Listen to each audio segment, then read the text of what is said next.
I didn't realize how big these guys had gotten. Oh, Meld. So Meld, we did a deep dive, and I linked the deep dive video in the description. And it was me and Ken just talking, and somebody had connected us, and I was like, "Oh, it's a good project. Looks like it's this is over a year ago, and nothing really happened with them. They just nothing did." And I reached out to Ken Oling, the CEO, and I said, "Hey, man, you want to be part of this giveaway?" He's like, "Yeah." He goes, "Have you seen what we've been doing?" And I said, "Yeah, I've got the emails. It's great. It looks like you guys are building." He's like, "Yeah, let's talk." We're supposed to have a 15-minute meeting. We talked for over 2 hours, and I finagled him to give away 20,000 Meld tokens and also the NFT banker NFT. But that's not the big story. The big story is this. First of all, what's Meld? It's very simple. It's a DeFi project. It's not a CeFi. Who screwed us in 2022? CeFi screwed us. DeFi did just fine.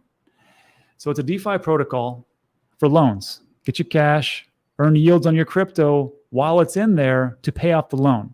Like I called it, it's a DeFi protocol or loan protocol that pays itself off. You pay back the loan, things that are left over, and you earn all the time. And before everybody was like, "Oh, but what about, not your keys, not your crypto." You get a loan, you keep your keys. Again, who screwed us in 2022? CeFi, not DeFi. And that's what they're moving forward to. And then, so they're giving away 20,000 of those Meld tokens, which aren't worth much now, but they're going to be, I think. And then you're going to get a bank manager NFT. We're going to give away 3 of those. What does that do? You get to boost your APY, lower interest, early access. Because what's the early access to? A bank. They're going to become a neobank. Actually, let me just show you that first. That's the most appealing thing. So Meld becomes an EMI to bring fiat and crypto to the masses by becoming essentially a neobank. What is that? I'll get to that in a second. Let me just tell you this. This is what's been happening the last 30 days with them. They got a partnership with Avalanche. They got a partnership with Multi-Chain, so you can roll across from different bridges. That's the only one they're going to need as far as EVM, the Ethereum virtual machine. They've got a partnership with Arculus, which is they're going to be able to give you your Meld debit card because they're going to become one of these neobanks. There's a partnership with Cornucopias. I like these guys too. These 2 gentlemen here. It's a good game. It's actually got a working project on Cardano. And then this is what I'm trying to do. They're going to be a neobank. What the heck is that? First of all, what's an EMI? What's Meld? Why are they attaining this? An EMI is an electronic money institute or neobank. It's usually a fintech startup that operates on a more limited license than a traditional bank.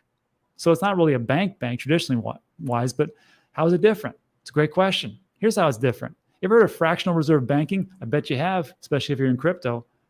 So traditional banks offer fractional reserve banking. They take your money, keep a fraction, arbitrage it. Will they invest? Well, 2008, they didn't do so hot. So how does an EMI use your deposits? With some variation, you can deposit in a savings account or spend it from a checking account. And they don't do fractional reserve banking.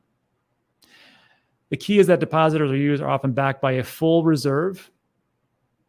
The key is that deposits are yours, often backed by a full reserve, and depending on the jurisdiction, they are insured as well. And what Meld just did is they got an EMI, or as a neobank, in 146 countries. Because neobanks don't offer the same debt tools as traditional banks, they typically focus on moving money for customers. That's all I really want in my banks anyhow. One of the primary value proposition of a neobank is convenience. That's what they want. That's what I want. Number of neobanks has exploded.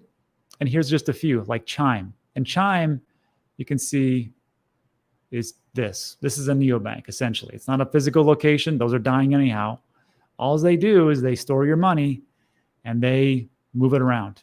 Now, depending on the jurisdiction, depending if it's on the EU or the United States, it's FDIC insured or whatever it is in the EU. I don't know. I'm going to get Ken on and we're going to talk about that because that's a big thing moving forward. So yes, these guys are doing pretty big things. And here's a